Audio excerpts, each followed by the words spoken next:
Salut à tous, salut les abonnés. Aujourd'hui, on se retrouve pour une vidéo retour de brocante, donc vidéo partie 1. Et il y aura une deuxième partie probablement demain, voilà. Donc c'était le week-end du 8 mai et j'ai fait 3 brocantes. Donc on va voir ça tout de suite. Alors, ce premier véhicule, c'est une Renault de 1906.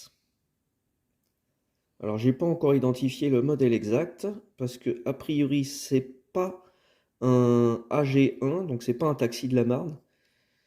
Il y a des petites différences. Donc il faut que je trouve exactement le modèle que c'était. Et en dessous, donc c'est la marque Saphir. On va pas bien voir, mais et c'est marqué Renault 35 HP, donc 35 chevaux. Voilà. Ce qui était une bonne puissance à l'époque, puisque en général les voitures faisaient 10 ou 11 chevaux. Et 35, c'est plutôt un véhicule de luxe. Voilà. Voilà pour ce premier véhicule. Ensuite, pour la marque Norev, on a cette Renault Fluence Z2. Voilà, donc c'est une... Bon, le dessous, il n'y a rien. Il n'y a pas de suspension, il n'y a pas d'ouvrant. Hop là. C'est un véhicule que j'ai trouvé assez rigolo et donc qui va aller dans ma collection Renault. Et là, on est toujours sur des françaises.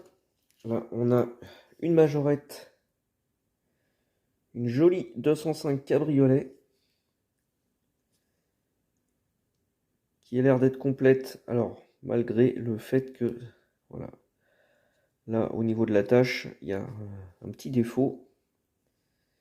Mais bon, elle est plutôt sympa avec ces roues bleues là. Des séries limitées comme ça.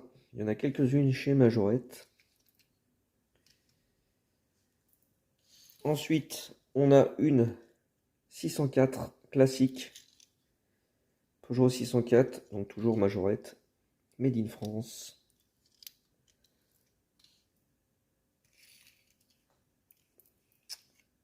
Voilà, là on a une XM. Citroën XM avec son ouvrant. Ses suspensions. Voilà. En état de jeu, évidemment. Toujours dans la Renault. Voilà, Renault Clio 3 de chez Majorette.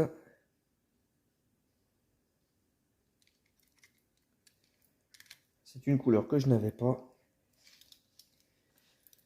On a là une Renault 18. Alors le trou sur le toit, c'est pour un déflecteur d'air. Parce que celle-ci, c'est pas la version taxi. C'est la version qui tirait une caravane. Voilà. Donc, comme d'habitude, il manque le déflecteur. J'espère en trouver un jour, ou une complète au moins.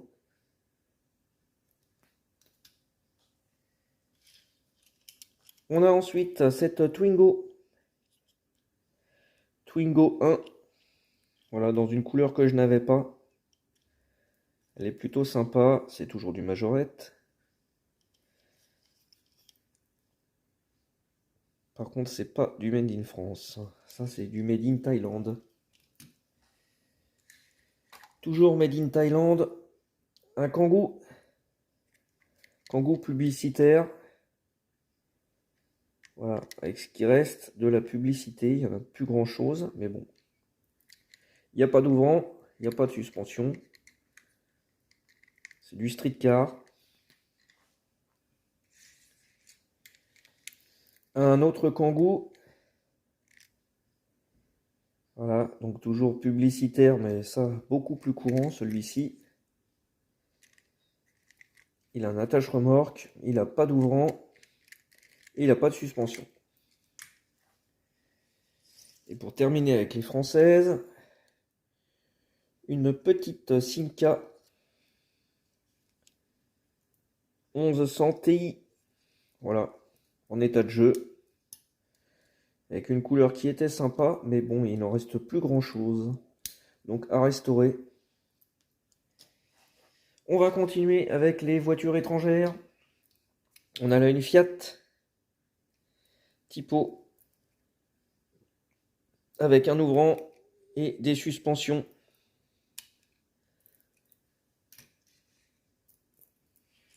Ensuite, on a une Novacar. Donc c'est un véhicule de course.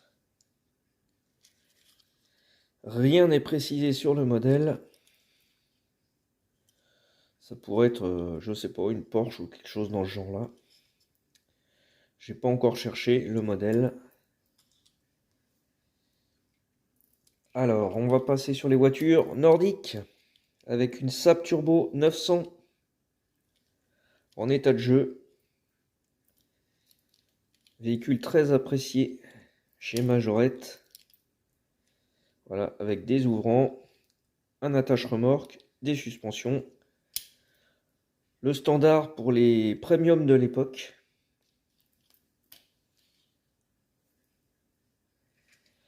Toujours dans les voitures nordiques, là, on a une Volvo avec la présence du capot ouvrant et des petites suspensions et toujours un attache-remorque.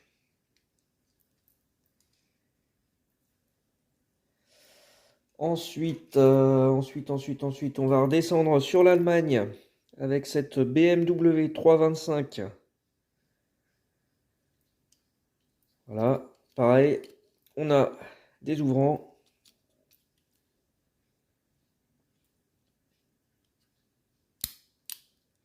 Et des suspensions. Et c'est du Made in Thailand.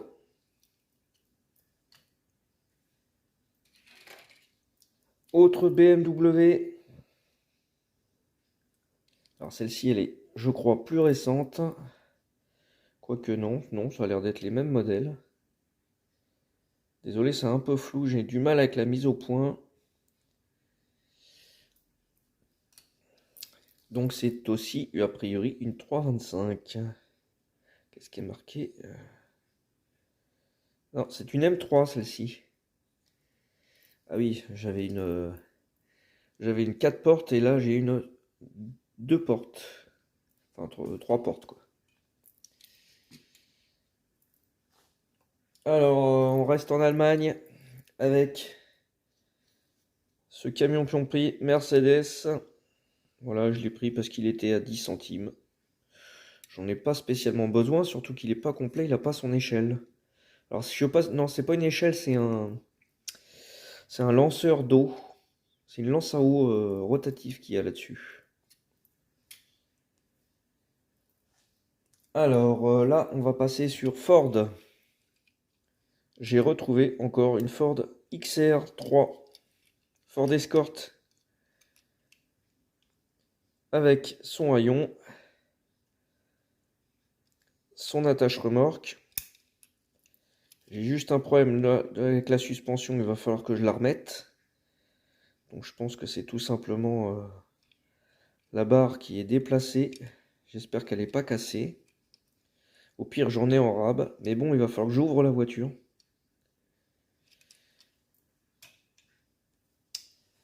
Ensuite, on est sur un véhicule, il n'y a pas de pays. Parce que ça pouvait se faire à peu près partout. On a un vieux Dune Buggy. Donc toujours du Majorette. Voilà, là on peut voir l'écriture Majorette qui est dans un style plutôt ancien. Donc ça doit être des années 80 ça. Les couleurs flashy comme ça en plus c'était bien ça à l'époque. Alors il faudrait que je redresse le pare-brise gentiment. Je sais pas s'il est complet mais en tout cas bon j'ai trouvé sympa donc je l'ai pris. Pareil il était dans les 10 centimes je crois, 10-15 centimes. Alors là on a un très joli El Camino, Chevrolet El Camino. Celui-ci récent, hein, on peut le voir avec les jantes, c'est les jantes des années 2000 ça. Donc ils continuent à faire le El Camino, ils l'ont fait pendant des années. Il est très sympa ce véhicule. On a des ouvrants, des suspensions. Toujours un châssis métal. Voilà, il a une très très jolie couleur, une très jolie tempo. Hop là. Ensuite, on va passer sur 3 japonaises. Avec tout d'abord ce Toyota 4x4 en état de jeu. Je ne saurais même pas dire quelle est la couleur d'origine parce qu'il n'y a plus grand chose d'origine dessus. Il est complètement bouffé, il y a eu du feutre. En le nettoyant, je pense que je vais trouver peut-être un gris métal. À mon avis, il était gris métal. Voilà. Assez clair. Et pareil, celui-ci, il n'est pas tout jeune, hein. Voilà, donc c'est du Made in France. Il est complet. Et il est bien fatigué, parce que même les suspensions, je sais pas s'il y en a en fait, parce que ça n'a pas l'air de bouger du tout. Il est fatigué. Voilà, le même en un peu moins abîmé. Donc un gris métal. Bon, je pense que c'est les deux mêmes à la base, hein. Sauf que celui-ci est bien moins abîmé quand même. Il a toute sa peinture, il a des éclats évidemment. Les roues sont un peu moins abîmées, mais il a joué, hein. Il a joué quand même. Il a son haillon. Je vais pas trop forcer parce que j'ai pas envie de le casser, il est complet. Dernier Toyota. Un petit Liteas. Voilà. Donc petit monospace Toyota. Il est complet. Il a ses suspensions et son ouvrant. Et ça, pareil, c'est du Made in France. C'est la série Eagle. Donc celui-là, je l'ai déjà. Mais bon, à 10 centimes, voilà, je l'ai repris. Ça valait le coup. Et dernier véhicule de cette vidéo. Une curiosité pour moi. Alors, on a une limousine. Donc c'est un modèle que j'ai déjà. Sauf que celle-ci, elle a les suspensions. Elle a bien pardon, un châssis métal. Elle a bien le même numéro. La numéro 339. Par contre, elle n'est pas marquée Made in France. Et surtout, elle a des phares qui sont pas du tout les mêmes que d'habitude. Elle n'a pas non plus les ouvrants. Donc, moi je pense que c'est une production étrangère. Alors, j'ai pas encore cherché de quel pays ça va venir, mais peut-être une production américaine, peut-être portugaise de chez Novacar. Par contre, Novacar, a priori, il faisait que des voitures en plastique, donc je pense pas que ça soit une Novacar. C'est peut-être une Mira. Donc Mira, c'est une production majorette espagnole. Je sais pas, je vais essayer de trouver d'où elle vient. Je pense que sur internet, je vais trouver ça facilement. On n'a pas non plus l'aileron caractéristique de cette limousine. Je vais aller vous chercher le modèle classique que l'on voit souvent. Alors voilà, le modèle qu'on a habituellement. Alors on peut voir la différence. Déjà, les jantes, c'est pas tout à fait les mêmes. Donc on a le tout ouvrant qui ici est fixe. On a même les vitres complètement noires. Donc ça se trouve, il n'y a même pas d'intérieur. On n'a pas les portes ouvrantes. Voilà, alors le châssis. On a bien le Made in France sur la limousine classique. C'est bien le même numéro de châssis. Par contre, vous voyez la différence au niveau de l'avant. C'est plutôt sympa. J'ai pas regardé si l'immatriculation était différente. Je vais essayer de le voir là sur la vidéo. Hop.